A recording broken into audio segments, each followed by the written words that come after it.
Renters forever, my dad chuckled, his voice dripping with that familiar, mocking superiority. I sat there, gripping my fork, swallowing the insult just like I had every Sunday for years. Then, from the corner of the table, my 8-year-old nephew's tablet blared a YouTube video about the city's most expensive real estate. "Hey," Tyler said, his innocent eyes wide. "This $15 million penthouse belongs to someone named Mason Richardson."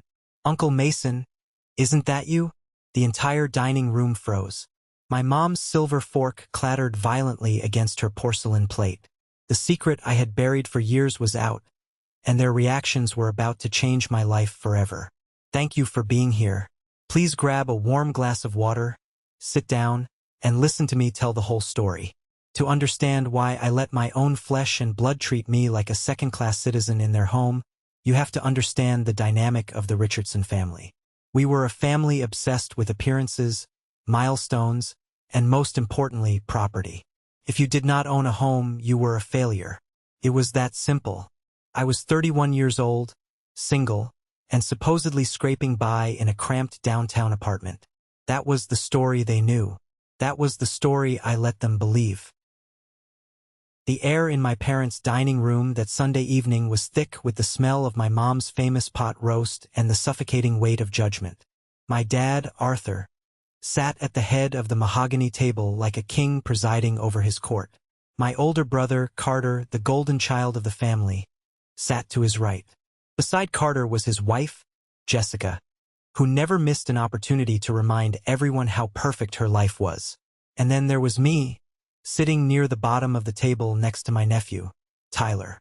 I was the target practice, the cautionary tale, the punching bag.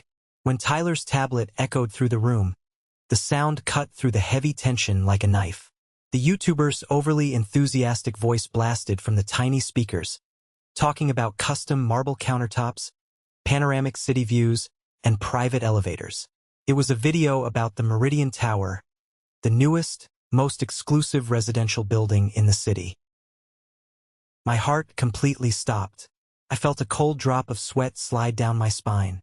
I looked at Tyler's screen. The video was zooming in on a leaked financial article. I had paid top-tier professionals to bury my identity behind a blind LLC, but somehow, some tech journalist had connected the dots and leaked my name. There it was, displayed in bold letters on a YouTube video with 100,000 views. The buyer of the $15 million penthouse, Mason Richardson. "What did you just say, buddy?" Carter asked, putting his wine glass down. He forced a laugh, but his eyes were darting toward the screen. "The guy who bought the biggest apartment in the sky has the same name as Uncle Mason," Tyler repeated, oblivious to the bomb he had just dropped. My mom, Eleanor, stopped chewing. She stared at me, then at Tyler, and then she slowly reached for her phone resting next to her wine glass. I watched her thumbs tap against the screen, her eyes narrowing as she opened Google. I wanted to speak. I wanted to snatch the phone away, but my jaw was locked. I just sat there waiting for the explosion. While my mom frantically typed into the search bar, my mind pulled me back to 5 years ago. People always ask me why I tolerated the abuse. Why a grown man who had built a massive fortune from the ground up would sit at a table and let people walk all over him. The answer always traces back to the pouring rain, a black umbrella, and a funeral. My grandmother was the only person in the Richardson family who ever looked at me and saw potential. While my parents pushed me to get a safe corporate job with a predictable salary and a matching retirement plan, she bought me my first computer. She encouraged me to build, to code, to dream bigger than a suburban fence. When she passed away, the family gathered around her hospital bed. In her final moments, she pulled me close. Her grip was surprisingly strong for a woman so frail. "Mason," she whispered, her voice rattling in her chest, "promise me you will keep this family together. They are blind, but they are yours. Promise me you won't walk away when things get hard." I made the promise. At 26, broke and grieving, I swore I would show up to every Sunday dinner, every Thanksgiving, every Christmas, no matter how much it hurt. That promise became my prison. After the funeral, I threw myself into my work. I started a cybersecurity firm in a basement that smelled like mold and old takeout. My business partner, David, and I worked 20-hour days. We had no money. I drove a 10-year-old Honda Civic with a dent in the passenger door and a heater that only worked half the time. That car became a symbol of my failure in my family's eyes. Every time I pulled into my parents' pristine, brick-paved driveway, that Honda stood out like a sore thumb among Carter's brand new SUV and my dad's luxury sedan. "Still driving that old thing, Mason?" my dad would ask, shaking his head as I walked up the front steps. "You know, if you got a real job, you could afford a car that doesn't leak oil on my driveway." I would just nod and apologize. I never told him that the old thing was a daily reminder of where I came from. Even later, when my bank account had more zeros than I could count, I kept the Honda. I kept the small apartment. I realized early on that my family did not respect the grind. They only respected the finish line. And since I had not crossed their specific version of the finish line, buying a house, getting a traditional promotion, having a predictable salary, I was invisible. I endured their pity because of my grandmother. I sat through the lectures, the eye rolls, and the heavy sighs because I swore I would not fracture the family. But as the years went on, the comments turned from pity to outright contempt. They stopped seeing me as a struggling young man and started seeing me as a lazy burden. They didn't know I was writing software that was protecting the medical records of half the hospitals on the East Coast. They just knew I rented an apartment and drove a beater. And as I sat at the dinner table, watching my mom's screen reflect against her glasses, I realized that my grandmother's promise had cost me my self-respect. I was protecting people who would never protect me. The favoritism was not exactly subtle. It was baked into the foundation of our family. Carter was 2 years older than me, and he never let me forget it. He was the classic overachiever in all the ways my parents understood. He went to a traditional business school, got a job at a massive insurance firm, and married Jessica, a woman who treated social climbing like an Olympic sport. I remember Thanksgiving 3 years ago clearly. It was the exact moment I realized I could never share my true life with them. David and I had just landed our first major corporate client. It was a contract worth 6 figures. For 2 guys working out of a basement, it was life-changing. We had stayed up all night celebrating with cheap pizza and tap water. I was so exhausted but so incredibly proud. I drove to my parents' house for Thanksgiving dinner, my chest puffed out. I finally had something to show them. I finally had a win. We sat down at the table. Before I could even clear my throat to share my news, my dad tapped his glass with a spoon. "Family," he announced, his chest swelling with pride. "We have incredible news to celebrate today. Carter has just received a massive promotion at the firm. He is now the regional vice president." The table erupted. My mom jumped up and hugged Carter, tears in her eyes. Jessica smiled smugly, accepting the congratulations as if she had earned the promotion herself. "That's fantastic, Carter," my dad said, raising his glass. "That salary bump is going to be huge. You are setting up your future perfectly. A house, a solid career, a growing college fund for Tyler. This is what success looks like." They spent 45 minutes talking about Carter's new office, his new parking spot, and his new benefits package. I sat there, genuinely happy for my brother, waiting for a lull in the conversation. When the dessert was finally served, I leaned forward. "Actually, I have some good news too," I said, trying to keep the excitement out of my voice. "My company just signed a massive contract. We are going to be providing security for a major retail chain. It is a huge step forward for us." I looked around the table, waiting for the smiles, waiting for my dad to raise his glass again. Instead, there was an awkward silence. Carter raised an eyebrow, picking at his pie. "That's nice, Mason," my mom said, offering a tight, forced smile. "But are you sure they will actually pay you? You know how these freelance things go. People take advantage." "It's not freelance, Mom," I said, my face flushing hot. "It is a corporate contract. It's real." "Well, just make sure you save some of it," my dad chimed in, using his stern lecturing voice. "You never know when this tech bubble is going to burst. Carter has stability. You have a gamble. You need to be careful, Mason. Rent is going up everywhere. Just like that, my victory was squashed, turned into a warning, handled like a child's art project brought home from school, patted on the head and dismissed. They immediately pivoted the conversation back to Jessica and Carter, asking them about their plans to renovate their kitchen. I looked down at my plate, the pie suddenly tasting like ash. They didn't want to hear about my success unless it fit their exact mold. If it wasn't a corporate salary or a piece of real estate, it wasn't real. I decided right then and there. I would never share another milestone with them again. But it wasn't just my family who taught me the harsh reality of how people value money over character. Life made sure to drive that lesson home through Chloe. Chloe was my girlfriend during the hardest years of building the company. She was beautiful, sharp, and for a while she seemed to believe in my vision. We shared my tiny, one-bedroom apartment downtown. The plumbing groaned, the neighbors were loud, and the heating was basically non-existent in February. But I thought we were a team. I thought she saw the long game. I was wrong. About a year before my company truly exploded, the tension between us hit a breaking point. I was working constantly, putting every single dime back into the business. I couldn't afford fancy dinners or weekend getaways. Chloe started making offhand comments. She started talking a lot about her friends. Sarah's husband just got a bonus, she would say while scrolling on her phone. Or, did you see Ryan bought a new condo downtown? The views are incredible. Ryan was a guy we went to college with. He worked in commercial real estate and had a habit of flashing his wealth whenever possible. He was also a guy who had clearly been eyeing Chloe for months. The final fight happened on a Tuesday night. I came home exhausted, my eyes burning from staring at lines of code. I walked into the bedroom to find 2 large suitcases packed on the floor. Chloe was standing by the closet, folding a sweater. "What is this?"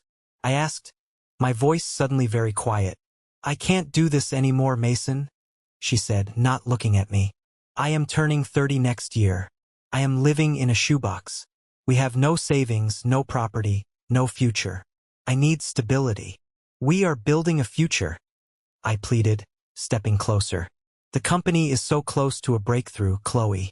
Just give me a little more time." She finally looked up, and the coldness in her eyes made my stomach drop. "You have been saying that for 3 years. It is a pipe dream, Mason. You are a dreamer. But dreamers don't pay mortgages. Dreamers just rent forever." She actually used the word, rent, like it was a disease. "I heard about Jenny's divorce last week," Chloe continued, her voice hardening. "They are fighting over custody, fighting over assets. It made me realize I don't even have assets to fight over with you. I have nothing to show for the last 4 years." "So you are leaving me because I don't own a house?" I asked, the betrayal tasting bitter in my mouth. "Because I don't have a high salary on paper? I am leaving because Ryan asked me to move in with him," she said flatly. "Into his condo. He has a plan, Mason. He has real things." She grabbed her bags and walked out the door. She chose the guy with the condo. She chose the visible assets over the man standing right in front of her. That night, I sat alone in the dark apartment. I didn't cry. I just felt a profound, heavy shift inside my chest. Chloe taught me the exact same lesson my family did. People only respect you for what you can show them. I promised myself 2 things that night. First, I would build an empire so massive it would cast a shadow over everything Ryan ever touched. Second, when I finally made it, I would hide it. I would use my apparent poverty as a filter. Anyone who couldn't respect Mason the renter would never get the chance to meet Mason the millionaire. 18 months after Chloe walked out, the world shifted on its axis. David and I had developed a proprietary encryption algorithm that effectively neutralized a massive ransomware threat targeting the financial sector. We went from a struggling startup to the most sought-after cybersecurity firm in the country virtually overnight. The phone didn't stop ringing. Banks, federal agencies, Fortune 500 companies, they all wanted our software. Then Microsoft came knocking. I will never forget sitting in that glass-walled conference room in Seattle. I was wearing a cheap suit I had bought off the rack, sitting across from executives wearing watches that cost more than my parents' house. They slid a folder across the table. Inside was a contract for the acquisition of our algorithm and a controlling stake in the company. The number printed on the bottom of the page was $250 million. I kept my face perfectly neutral. I read the contract, nodded, and shook their hands. But when David and I got back to the hotel room, we lost our minds. We yelled, we jumped, we drank champagne straight from the bottle. I was 29 years old, and I had more money than my entire bloodline had generated in a century. When the ink dried and the funds hit my account, the first call I made wasn't to my dad. It wasn't to my mom. It was to my lawyer. I need to structure this wealth so perfectly that a forensic accountant couldn't tie it to my name. I told him over the phone. I want trusts, I want holding companies, I want blind LLCs. Total anonymity. He advised me on wealth preservation. He set up an LLC in Delaware, routing the ownership through a trust. When it was time to buy a home, I didn't want a suburban house with a white picket fence. I wanted the sky. I bought the penthouse at Meridian Tower, the crown jewel of the city skyline, entirely in cash. $15.2 million. It was a fortress of glass and steel, with floor-to-ceiling windows overlooking the harbor. I hired the best contractors to install state-of-the-art smart home technology. It was my sanctuary, a place where I was the king, not the disappointment. But I kept my downtown apartment. I kept the 10-year-old Honda. I lived a double life. By day, I was negotiating multi-million-dollar security contracts with international banks. By night, I was driving the squeaky Honda to my parents' house, wearing faded jeans and a plain gray t-shirt, bracing myself for the inevitable lectures about my poor life choices. Felt good, in a dark, twisted way. Every time my dad insulted my financial status, every time Carter bragged about his salary, every time Jessica rolled her eyes at my shoes, I felt a quiet, powerful satisfaction. They were showing me exactly who they were. They were exposing their shallowness, their greed, and their toxic conditionally based love, completely unaware that the man they were insulting could buy their entire neighborhood with a wire transfer. The mask was perfect. The secret was safe.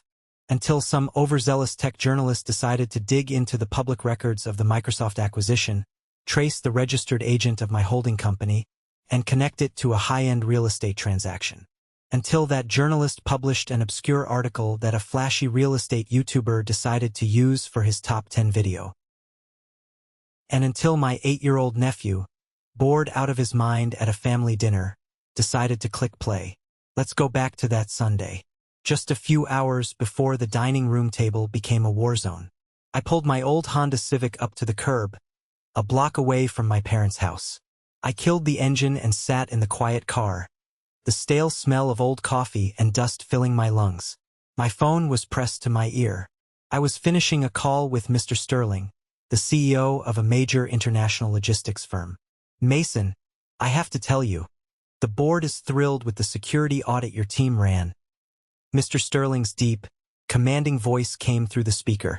You caught vulnerabilities our in-house guys missed for years. You saved us millions, son. Your brain is a massive asset. I appreciate that, Mr. Sterling, I replied smoothly, leaning back against the cracked fabric of the driver's seat. We will have the final patch deployed by Tuesday morning. 0 downtime. Excellent. Let's do golf next month. My treat. Looking forward to it. I hung up the phone. For 5 minutes, I was Mason Richardson, the cybersecurity titan. The man Fortune 500 CEOs called, Sir. The man who controlled a digital empire. I looked at myself in the rearview mirror. I took a deep breath, let it out slowly, and actively changed my posture. I let my shoulders slump. I softened my jaw. I took off my expensive, custom-made watch and locked it in the glove compartment. I stepped out of the car, shutting the dented door with a loud, metallic clank. I was putting on the mask. I was stepping into the role of the struggling younger brother. The walk up my parents' paved driveway always felt like walking the Green Mile. Carter's pristine, detailing waxed BMW was parked right near the front door, gleaming aggressively in the late afternoon sun. I walked past it, feeling that familiar knot of anxiety form in my stomach. The promise to my grandmother echoed in my head. Keep them together. They are yours. I pushed open the heavy oak front door. The house smelled of roasting meat and expensive air freshener. I'm here, I called out, slipping off my worn sneakers. In the kitchen, Mason, my mom's voice drifted out. I walked in to find my dad pouring a heavy glass of scotch, while Carter and Jessica leaned against the marble island, drinking wine. Well, look who finally made it, Carter said, flashing a bright, perfect smile that didn't reach his eyes. Car didn't break down on the highway again, did it? No, it ran fine, I said quietly, forcing a small smile. You really need to look into financing something reliable, Mason, my dad said, handing Carter the scotch bottle. Interest rates aren't terrible right now. If your credit is decent, which, well, who knows? But a man needs reliable transport. I'll look into it, Dad, I said automatically. The script was already running. The play had begun. I grabbed a glass of tap water and stood on the edge of the circle, listening to them discuss things they believed were vastly out of my intellectual and financial reach. I was the ghost in the room, present but entirely insignificant. We moved into the dining room. My mom carried the massive pot roast, setting it in the center of the table like a trophy. We all took our assigned seats. Tyler, my nephew, sat next to me. He gave me a quick high five under the table. Tyler was the only one in the house who just liked me for me. He didn't care about my bank account. He just liked that I played video games with him. Almost immediately, the conversation shifted to the family's favorite competitive sport, real estate. So, Dad, I wanted to tell you, Carter started, slicing aggressively into a piece of beef. We closed on the duplex in Riverside yesterday. The papers are signed. My dad's face lit up like a Christmas tree. Carter, that is phenomenal news. A duplex, that is a brilliant move. You live in one side, rent the other, and let your tenant pay your mortgage. That is how you build equity. Exactly, Jessica chimed in, tossing her perfectly highlighted hair over her shoulder. We wanted to diversify our portfolio. The stock market is great, but physical property is where true wealth lives. You can touch it. You can control it. She took a sip of her wine and let her eyes drift deliberately across the table until they locked onto me. It's just the smart thing to do, Jessica continued, her voice dripping with fake concern. Unlike some people who just throw their money away on rent every single month. I read an article the other day about how downtown rents are skyrocketing. It must be so stressful, Mason, never knowing when your landlord is going to price you out. The table grew quiet, letting the insult hang in the air. I focused very hard on my mashed potatoes. I used my fork to create little geometric patterns in the potatoes. I thought about the deed to my penthouse, sitting safely in a fireproof safe in my lawyer's office. I thought about the fact that the property tax on my penthouse alone was probably double Carter's entire mortgage on his new duplex. I'm managing fine, Jessica, I said evenly, keeping my eyes down. My landlord is reasonable. Carter scoffed, an ugly, dismissive sound. Nobody is managing fine paying rent, Mason. You are paying someone else's mortgage. You are literally burning cash. It is financial suicide. If you had just listened to me 3 years ago and bought a starter home in the suburbs, you'd have 50 grand in equity by now. Not everyone has the discipline for a 30-year mortgage, Carter. My mom sighed, passing a bowl of green beans. Mason has always been a bit transient. He likes his freedom, even if it means having nothing to show for it. Transient. Freedom.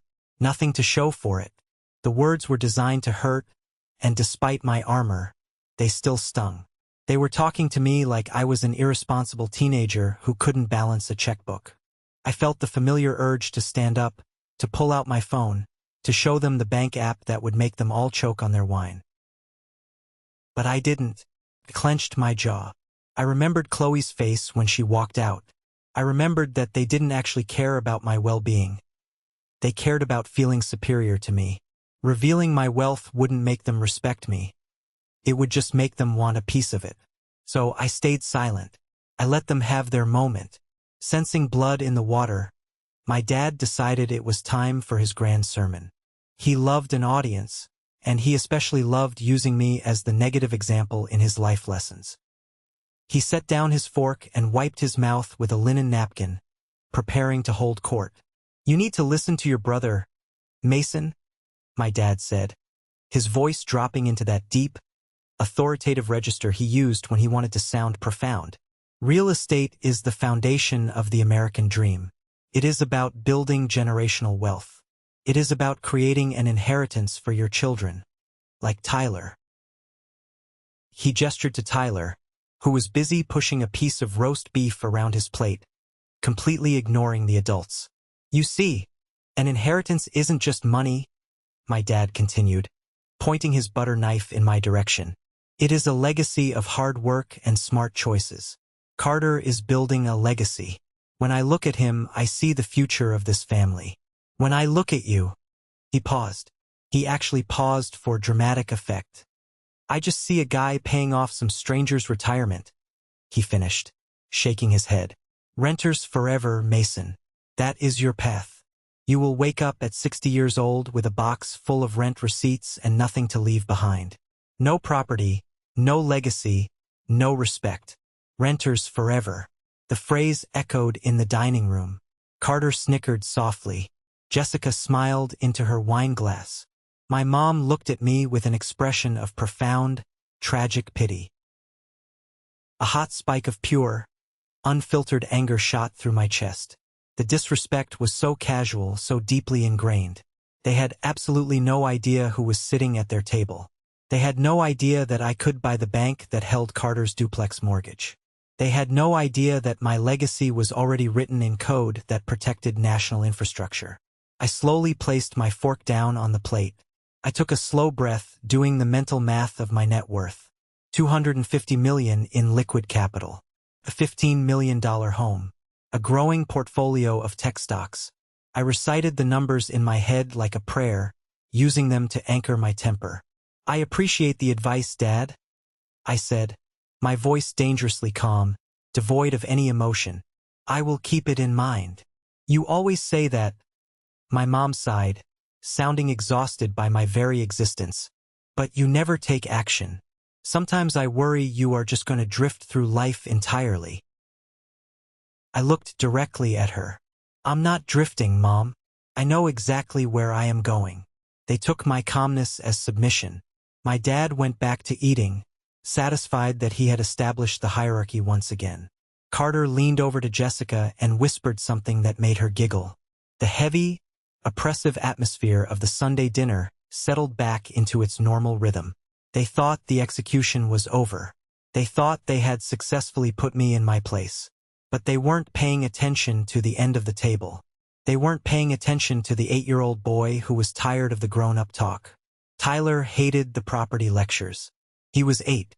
He cared about Minecraft, superheroes, and loud noises. While my dad was delivering his speech about generational wealth and inheritance, Tyler had quietly slipped his iPad out from under his chair and placed it on his lap. Usually, my mom or Jessica would scold him for having electronics at the table, but they were so focused on tearing me down that they completely ignored him. Tyler had his volume turned all the way down, but not muted. He was scrolling through YouTube, looking for something flashy. He tapped on a video with a neon thumbnail. I could just barely hear the hyperactive, fast-paced voice of the YouTuber leaking out from the tiny speakers. "Insane luxury, guys.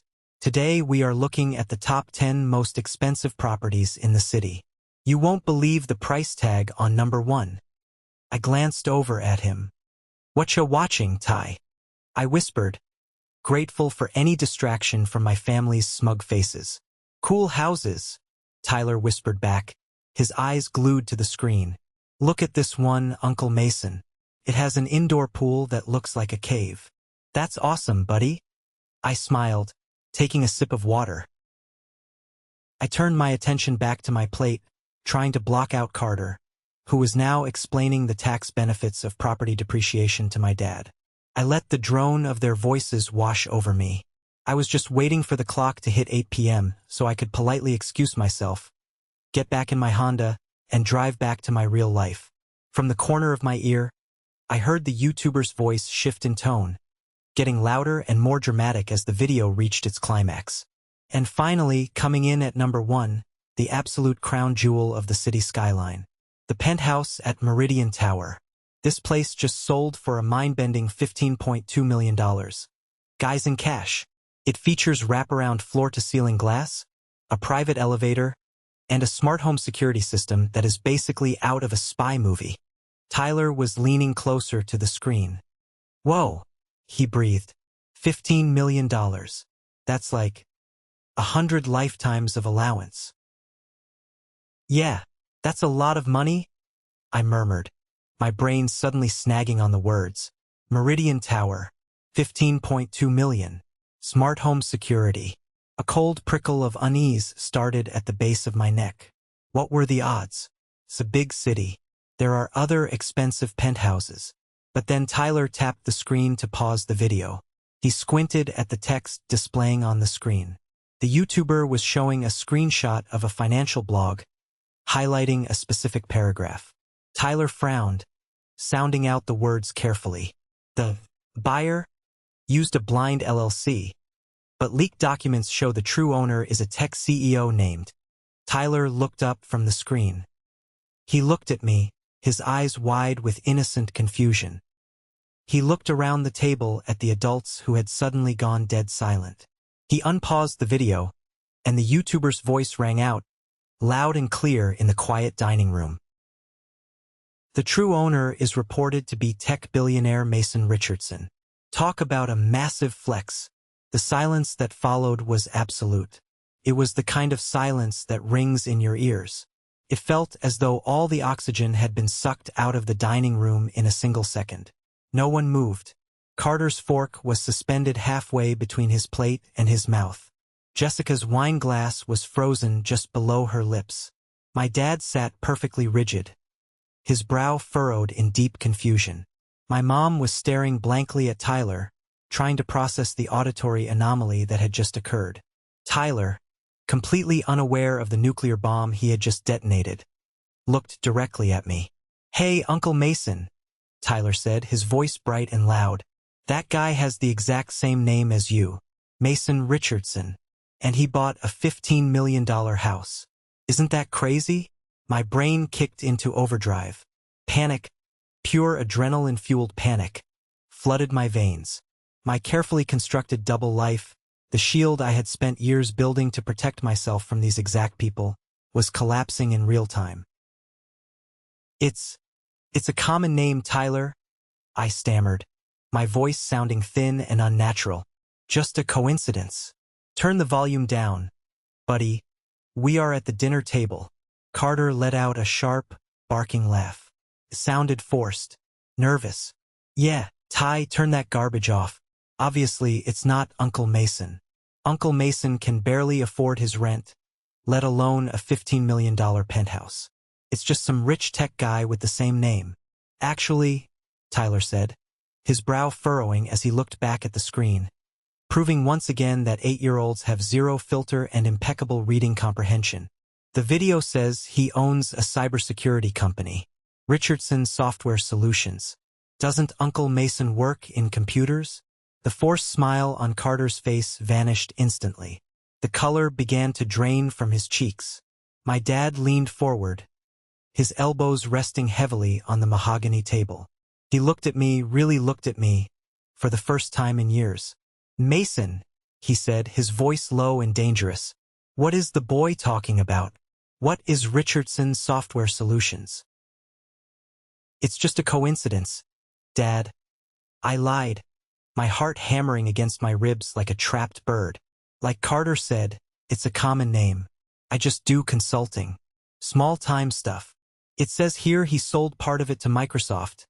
Tyler chimed in again, aggressively scrolling through the video description. "For $250 million. "Tyler, put the iPad away right now," Jessica snapped, her voice shrill and panicked. She reached over and yanked the tablet out of her son's hands. slamming it face down on the table. Tyler jumped, looking startled and hurt. "I was just reading it," Tyler mumbled, shrinking back into his chair. "Nobody buys a $15 million property in cash," my dad said, shaking his head rapidly as if trying to physically dislodge the information from his brain. "That's absurd. That's billionaire money. That's not Mason." He pointed at me again, but this time his finger was trembling slightly. "Look at him. He drives a rusted Honda. He wears cheap shoes. He doesn't have $250 million. It was the ultimate insult, delivered in a moment of sheer denial. He couldn't reconcile the son he loved to belittle with the staggering numbers Tyler was reading. It was fundamentally impossible in his worldview. But my mom wasn't laughing. She wasn't denying it. She was terrifyingly quiet. I watched my mom slowly reach for her phone.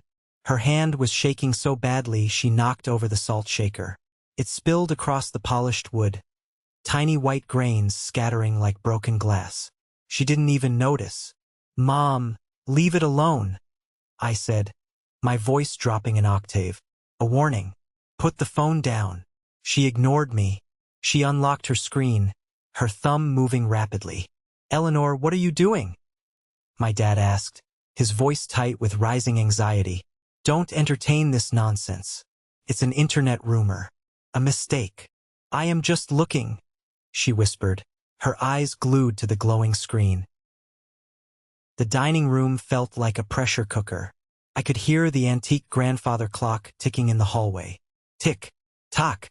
Every second felt like an hour. I gripped the edge of the table beneath the tablecloth, my knuckles turning white. My secret was bleeding out right in front of me, and I was entirely powerless to stop it. "Okay," my mom murmured, reading off her screen. "I searched Mason Richardson Microsoft acquisition. There are dozens of articles. They probably all cite the same fake source," Carter insisted, his voice cracking slightly. He was sweating. The golden child was sweating because the universe was suddenly not making sense. "Forbes?" my mom said, her voice catching in her throat. "This is an article from Forbes. Tech prodigy Mason Richardson sells controlling stake in cybersecurity firm for $250 million. She swiped her finger across the screen, pulling up an image. She stared at the photo. Then, very slowly, she raised her head and looked directly at me. Her face was entirely devoid of color. She looked like she had just seen a ghost. "It's a picture of you," she whispered. The words barely made it past her lips. "Let me see that," Carter demanded, snatching the phone from her hand. He stared at the screen. His mouth opened, but no sound came out. He looked from the phone to me, then back to the phone. The arrogance, the smug superiority that had defined his entire personality for 30 years, evaporated in an instant. "Carter," Jessica asked, her voice trembling. "Is it him?" Carter didn't answer. He just slowly lowered the phone to the table. My mom's heavy silver fork, the one she had been holding loosely in her left hand, finally slipped from her fingers. It hit her porcelain plate with a sharp, violent crack. The sound echoed in the silent room like a gunshot. "You," my dad stammered, staring at me with wide, horrified eyes. "You own a $15 million penthouse? You have $250 million. The jig was up. The mask had cracked and shattered into a million pieces. The years of hiding, the years of biting my tongue, the years of driving that terrible car and living in a tiny apartment just to avoid their toxic judgment. It was all over. I looked around the table at the faces of the people who had mocked me just 10 minutes prior. I saw shock. I saw disbelief. But beneath all of that, lurking just beneath the surface of their widened eyes, I saw something darker, something I had always feared. I didn't say a word. I just slowly let go of the table, sat back in my chair, and waited for the storm to hit. The heavy silence in the dining room shattered the moment my dad decided he had found the only logical explanation. He slammed both of his hands flat against the table. The silverware rattled. The water glasses shook. "What kind of criminal operation are you running, Mason?" my dad demanded. His face was turning a dangerous shade of red. The veins in his neck were popping out against his collar. I looked at him, genuinely taken aback. "Excuse me?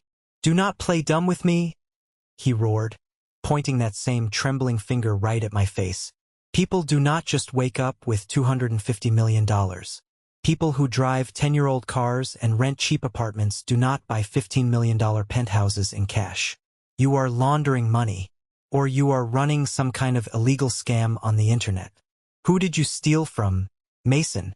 I stared at the man who raised me, faced with undeniable proof of my success. His mind immediately defaulted to assuming I was a felon. He would rather believe I was a criminal facing federal prison than admit I was more successful than his golden child. "You think I am a criminal?" I asked, my voice dropping so low it barely carried over the table. "I think you have always been reckless." My mom chimed in, her voice shaking. She was clutching her napkin like a lifeline. "We told you to get a safe job with a regular salary.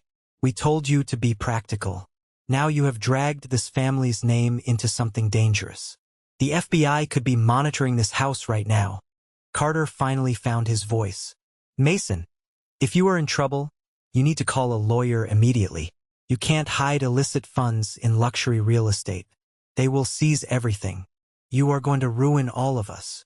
They were feeding off each other, building a completely fictional narrative of my downfall, and they were finding comfort in it.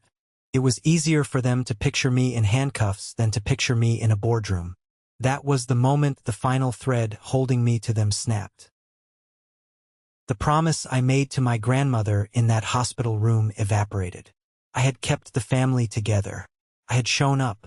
I had taken their abuse, their mocking jokes, and their endless lectures. But this was the line. I pushed my chair back. The wooden legs scraped loudly against the hardwood floor. I stood up slowly to my full height. The dining room instantly went dead silent again. I reached into the inside pocket of my cheap jacket. Carter actually flinched, pulling back in his chair as if I were about to pull out a weapon. Instead, I pulled out my wallet. It was a worn leather bifold. I opened it, pulled out a solid black, heavy metal credit card, and tossed it onto the center of the table. It landed right next to the gravy boat with a solid, undeniable thud. I followed it up with my business card. It was thick matte black paper with silver embossed lettering. "Look at it," I commanded. My voice wasn't loud, but it held a terrifying authority that I normally reserved for hostile board meetings. "Pick it up and look at it, Carter." Carter hesitated, then slowly reached out and picked up the business card. "Read the title," I said. Carter swallowed hard. My dad's jaw worked silently. The anger in his eyes was rapidly being replaced by something else. Fear. Intimidation. "I bought the penthouse at Meridian Tower because I wanted it," I continued, turning my gaze to my mom. "I paid cash because I can. I drive that old Honda and I rent that cheap apartment because I knew exactly what you would do if you found out I had money. Mason, we are your family," my mom whispered, fresh tears pooling in her eyes. "Why would you hide this from us? We would have celebrated you." I let out a harsh, bitter laugh. It was the loudest sound in the room. "Celebrated me? Are you joking? When I landed my first corporate contract, you told me to be careful because freelance work is a scam. When I worked 20-hour days to build my dream, you called me a failure because I didn't have a mortgage. You never cared about my happiness. You only cared about my visible assets." I turned to Carter and Jessica. They were sitting perfectly still, looking like two deer caught in the headlights of a massive truck. "Carter," I said, my tone dripping with pure ice, "congratulations on the duplex. It is a very sensible investment. You should be proud. But do not ever, in your entire life, speak down to me about finances again. The property taxes on my balcony alone cost more than your entire salary." Carter looked down at his plate. The golden child was entirely broken. He couldn't even meet my eyes. Jessica was staring at the black metal credit card on the table, a strange, calculating hunger flashing in her eyes that made me sick to my stomach. "For 5 years, I sat at this table and let you belittle me," I said, addressing all of them. I did it because I made a promise to Grandma. I promised her I wouldn't let this family fall apart. I thought keeping my mouth shut was the price of admission to this family. But I am done paying it. I reached down and grabbed my wallet, slipping the black card and the business card back inside. I put the wallet in my pocket and grabbed my keys off the counter. You wanted me to be a homeowner, I said, walking toward the front door. I didn't look back. Well, I am. But none of you are ever invited. I opened the heavy oak door and stepped out into the cool November air. This is the moment that changes everything, the moment I finally took back control of my life. Thank you so much for your patience and for staying with me until now. You've been amazing. Please give this video a like and comment one below to let me know you've made it this far. Not only does this help more people find this story, but it also lets me know that my experiences truly mean something to someone. Your support is my greatest motivation to keep sharing the rest of this journey. I walked down the driveway and got into my rusted 10-year-old Honda. The engine sputtered slightly before roaring to life, the familiar rattling sound vibrating through the steering wheel. I put the car in drive and pulled away from the curb. I didn't check the rearview mirror. I just drove. The city streets were empty and quiet. As I drove further away from the suburbs and closer to the downtown skyline, a strange sensation washed over me. My chest felt incredibly light. For the first time in over a decade, the massive, suffocating weight of my family's expectations was completely gone. I didn't have to pretend anymore. I didn't have to shrink myself to make them feel big. I rolled the window down, letting the freezing night air hit my face. I laughed aloud in the empty car. It was a messy, loud, purely joyful laugh. I was free. My phone vibrated in the cup holder. Then it vibrated again and again. I glanced down. It was blowing up with texts and missed calls. My mom, my dad, even Carter. I ignored them all. I drove back to my small rented apartment, packed a single duffel bag with my essentials, and left the keys on the kitchen counter. My lease was up at the end of the month anyway. It was time to go home. I spent the night in a luxury hotel downtown, ordering room service and staring out at the city lights.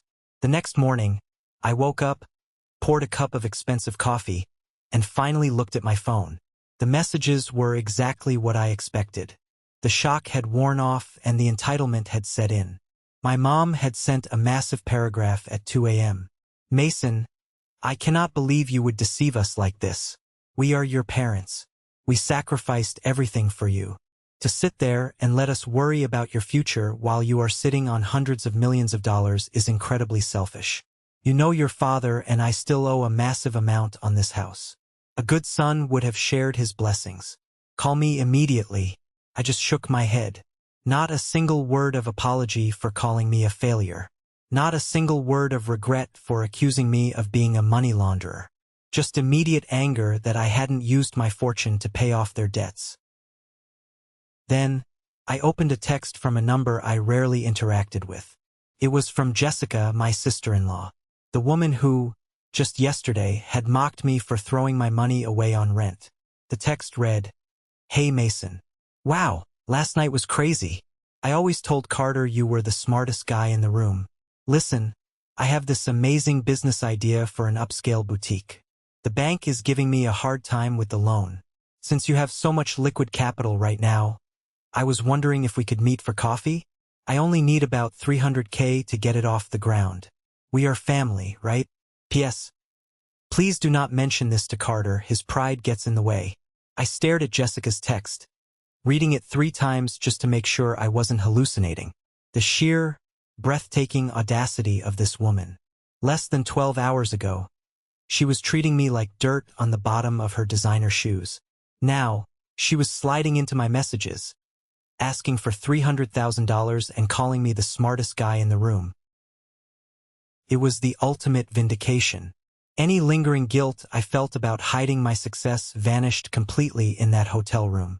If I had told them about the money 5 years ago, this is exactly what my life would have become. I would have been a walking ATM, a human bank account for their failed business ideas, their luxury vacations, and their endless appetite for status symbols. They wouldn't have loved me more. They just would have used me constantly. I didn't reply to Jessica. I didn't reply to my mom. I blocked their numbers, called my lawyer, and told him to finalize the paperwork for the Penthouse move-in. I had an empire to run, and I no longer had the time or the energy to play their games. For the next month, I lived in total silence. I threw myself into the final renovations of the Penthouse. I bought new clothes that actually fit me perfectly. I traded the rusted Honda for a sleek, black Porsche 911. I stopped hiding. If someone asked what I did for a living, I told them the truth. I let my family sit in the silence. I knew the silence was driving them crazy. They knew where I worked, but they couldn't get past the corporate security at my office building. They knew my phone number, but it went straight to voicemail. They were completely locked out of my kingdom. But I knew the confrontation was inevitable. You can't just drop a $250 million bomb on a family like mine and expect them to walk away quietly. They were going to try to reclaim control. They were going to try to get their hands on the prize. I was ready for them. It happened on a rainy Tuesday afternoon, exactly 1 month after the disastrous Sunday dinner. I was standing in my newly finished penthouse. The floor-to-ceiling windows offered a breathtaking, panoramic view of the storm rolling in over the harbor. The custom marble floors gleamed. The smart home system played soft jazz music through invisible speakers. The intercom on the wall beeped. I walked over and pressed the button. Yes, Mr. Richardson. The voice of Jenkins, the building's head of security, came through the speaker. Jenkins was a former military man who took his job very seriously. I apologize for the interruption, sir. I have a group of people down here in the lobby. An older couple and a younger couple with a child. They are claiming to be your family. The older gentleman is becoming quite loud and demanding to be let up. I smiled. Right on time. It is all right, Jenkins, I said calmly. They are my family. Send them up. But Jenkins. Yes, sir. Do not let them wander. Escort them directly to my private elevator. Understood, Mr. Richardson. I smoothed the front of my tailored shirt, walked over to the massive kitchen island, and poured myself a glass of sparkling water. The game was about to begin, but this time we were playing on my turf, and I made the rules.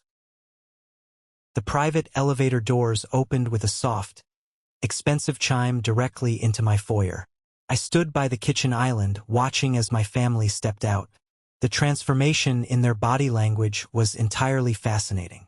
These were people who had always carried themselves with arrogant confidence. But as they stepped onto the imported Italian marble and looked up at the 20-foot vaulted ceilings, they shrank. My dad stepped out first. He looked around the massive living space, taking in the custom art, the grand piano, and the sweeping views of the city skyline. His jaw literally dropped. The man who always had a speech prepared was utterly speechless.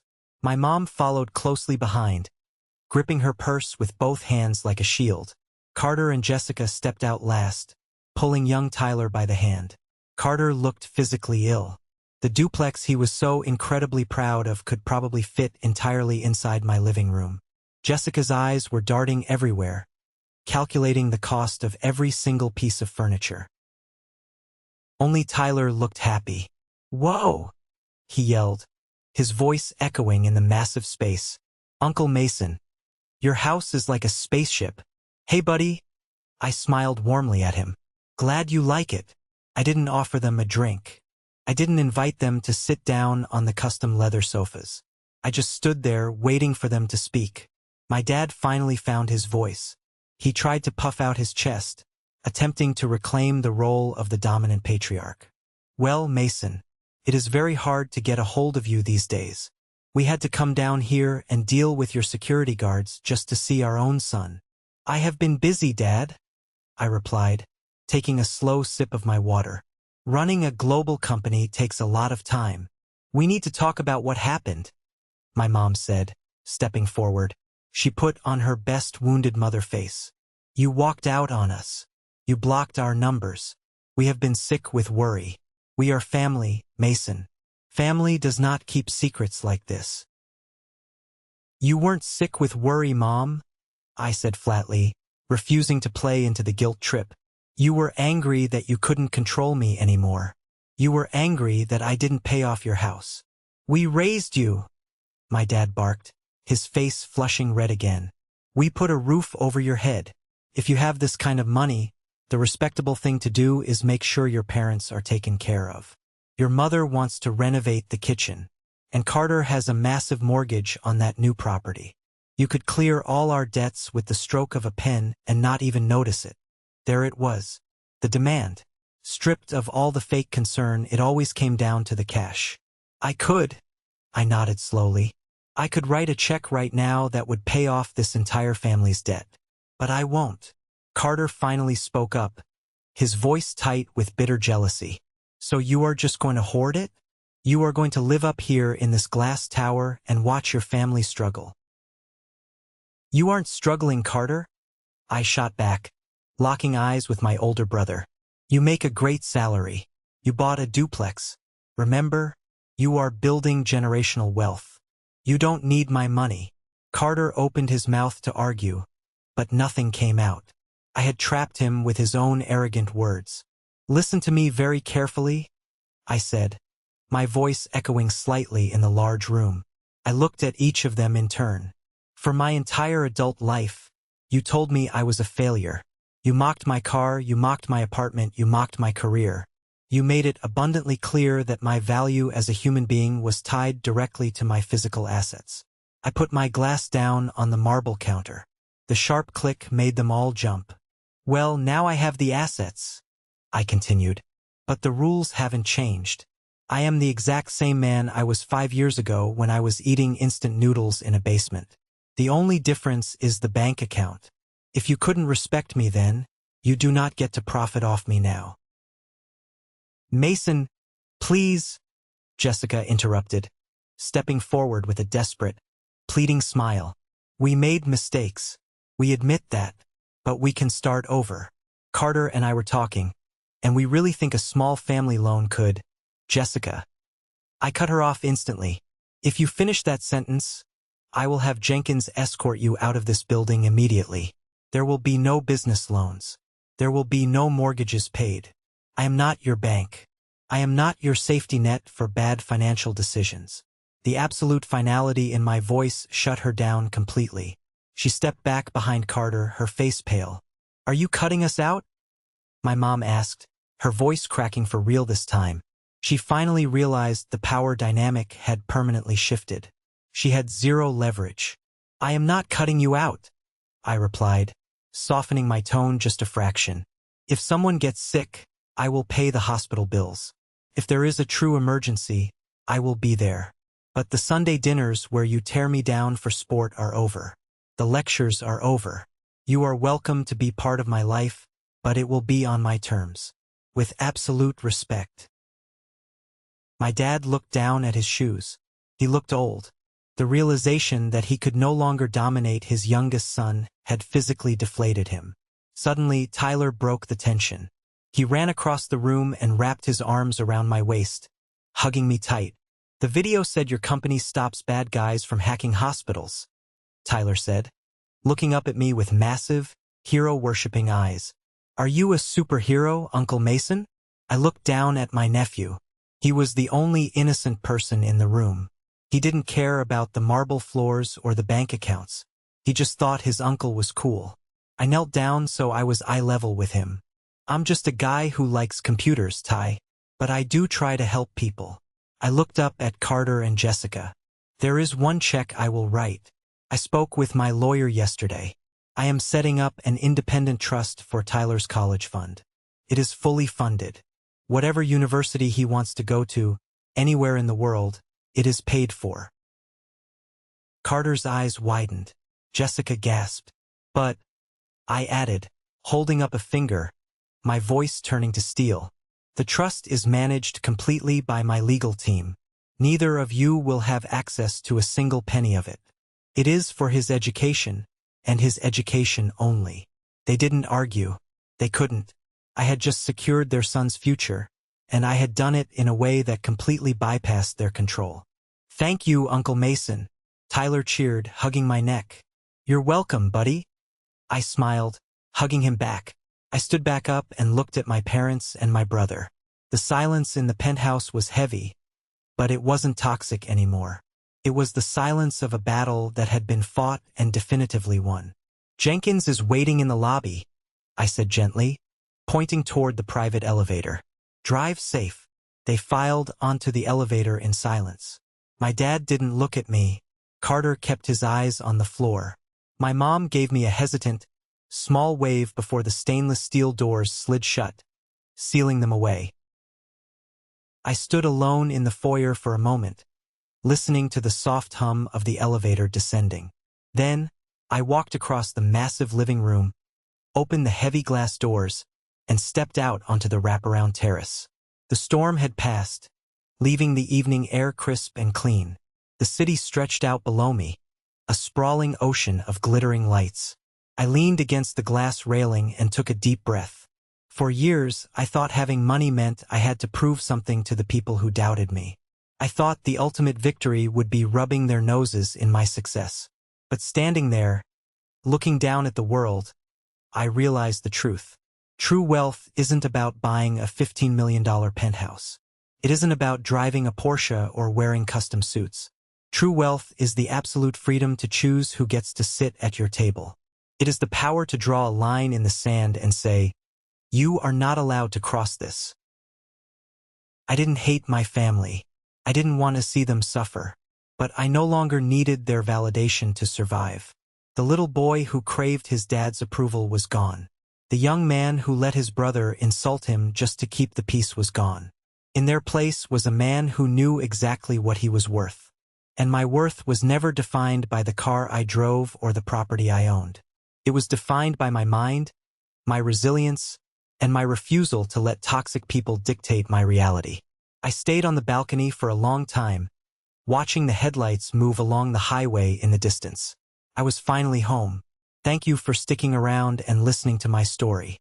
I know it was a heavy one, but it is my truth, and it feels incredibly good to finally share it out loud. I hope this resonated with you in some way. Family dynamics can be incredibly complicated, and sometimes the hardest thing we have to do in life is set boundaries with the people who share our last name. You do not have to tolerate disrespect just because it comes from blood. Your peace of mind is worth more than their approval. Have you ever found yourself in a similar situation? Have you ever had to hide your success? Or step away from family members who only wanted to tear you down? Tell me about it in the comments below. I read as many as I can, and I love hearing your stories. Now, if you are still here, listening to my voice right at the very end of this video, I have a special request for you. I want you to go down to the comments and simply type the letter W. That W stands for winner. It is the secret code for the 1% Club. It is my way of knowing exactly who the absolute best members of this community are, the ones who have the patience and the focus to stick with a story until the very last word. When I see that W, I know you are a winner. If you enjoyed this video, please hit that like button. It really helps the channel grow. And if you want to hear more stories like this, hit subscribe and follow along. We have a lot more to talk about. Take care of yourselves, protect your peace, and I will see you in the next one.